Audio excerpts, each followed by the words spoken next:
பாசிப்பருப்பு வெள்ளரிக்காய் பருப்பு எப்படி செய்கிறதுன்னு பார்ப்போம் வாங்க. ஒரு 1/2 டம்ளர் பருப்பு எடுத்து நான் கழுவிட்டு வர்றேன். பருப்பு நம்ம கழுவி எடுத்துகிட்டு வந்துட்டோம். இதுக்கு நான் ஒரு டம்ளர் தண்ணி போட்டுக்கிறேன். இது இந்த குக்கருக்குள்ளே வச்சு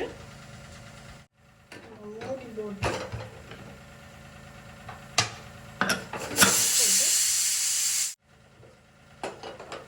பற்ற வச்சுக்கலாம். ஒரு 4 விசில் அடிக்கட்டும். அது இப்போ ஒரு 4 விசில் அடிச்சிருக்கு.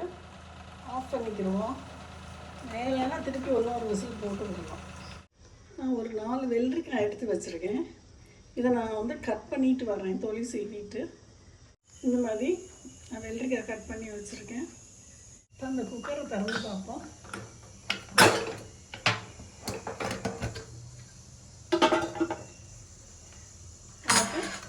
பாசிப்பருப்பு கரெக்டாக வெந்திருக்கு. இந்த பருப்பில் நான் கொஞ்சம் மஞ்சள்தூள் போட்டுக்கிறேன், சீரகத்தூள் போட்டுக்கிறேன், இந்த அளவு உப்பு போட்டுக்கிறேன். பருப்பை வெளியே எடுத்து நல்லா நம்ம கிண்டி எடுத்து வச்சுக்கிறோம். இதெல்லாம் சூட்லேயே இது கலந்தால் தான் அந்த மஞ்சள்லாம் கலந்து எடுத்து வச்சுக்கிடலாம். இந்த மாதிரி நம்ம கலந்து எடுத்து வச்சுருக்கோம். இது இருக்கட்டும்.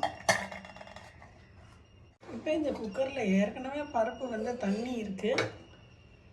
நான் அதில் வெள்ளரிக்காயை போட்டுக்கிறேன். ஏன்னா இதுக்கு நீங்கள் வெயிட் வச்சிங்கன்னா இது வலுத்துரும். அதனால சும்மா தான் வேக வைக்கணும். இன்னும் கொஞ்சம் தண்ணி கூட ஊற்றி நம்ம அந்த தண்ணி வேஸ்ட்டு கிடையாது.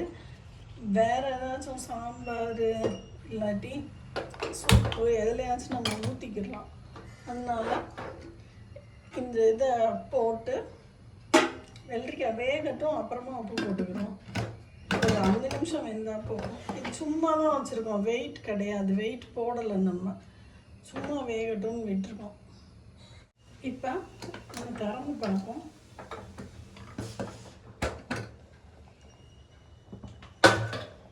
நல்லா கொதிச்சிட்ருக்கு.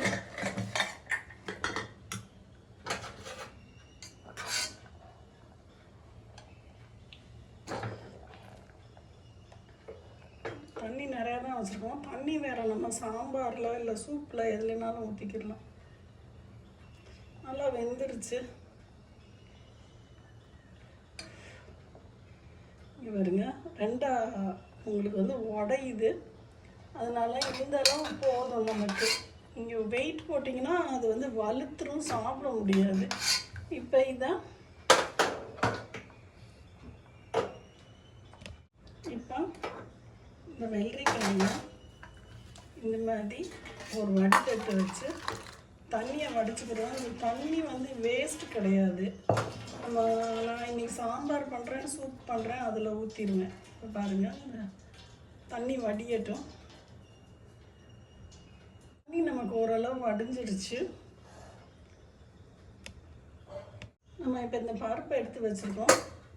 இந்த வடிச்சிருந்தோம்ல இந்த வெள்ளரிக்காய், அப்படி கொஞ்சோண்டு தண்ணி இருந்துச்சுன்னா பரவாயில்ல, போட்டிங்கன்னா போட்டுட்டு அப்படி மிக்ஸ் பண்ணிடுங்க. இப்படி கலந்துருங்க.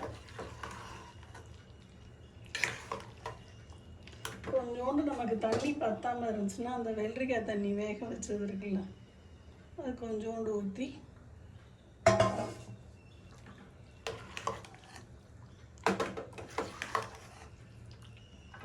கலந்துருங்க.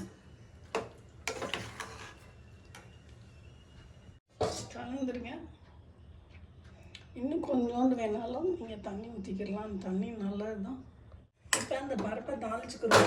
இந்த மாதிரி ஒரு சட்டி வச்சுருக்கேன். நம்ம இப்போ பருப்பை தாளிச்சிருவோம். நான் கொஞ்சோண்டு நெய் மட்டும் எடுத்துருக்கேன். அடுப்பு ஆன் பண்ணிக்கிடுவோம். சிம்மில் வச்சுருக்கேன். இது ஒரு சீரகம், கடுகு,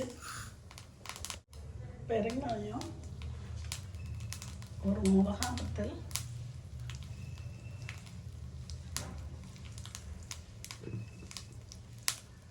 போட்டு கிண்டிட்டு அடுப்பு ஆஃப் பண்ணிவிட்டு கருவேப்பிலையை போட்டுருவோம்.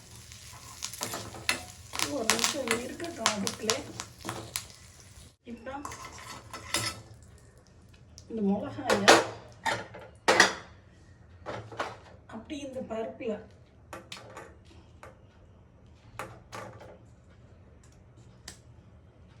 போட்டுருவோம். இந்த கடுகு சீரகம் கருவேப்பிலை பெருங்காயம் பண்ணிச்சோம்ல அதை வந்து அப்படி இந்த பருப்பில் போட்டுருவோம்.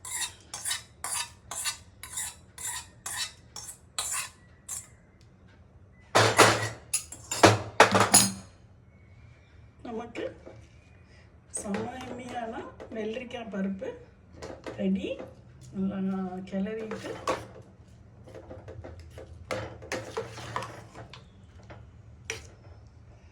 விட்டுக்கோங்க. சமையமையாக இருக்கும். சாதத்தில் போட்டு சாப்பிட்டா இந்த வெயிலுக்கு இந்த பாசிப்பருப்பு, இந்த வெள்ளரிக்காய், தண்ணிக்காயும் பாசிப்பருப்பும் சேர்த்தா ரொம்ப வயிற்றுக்கு நல்லாயிருக்கும் இதமாக.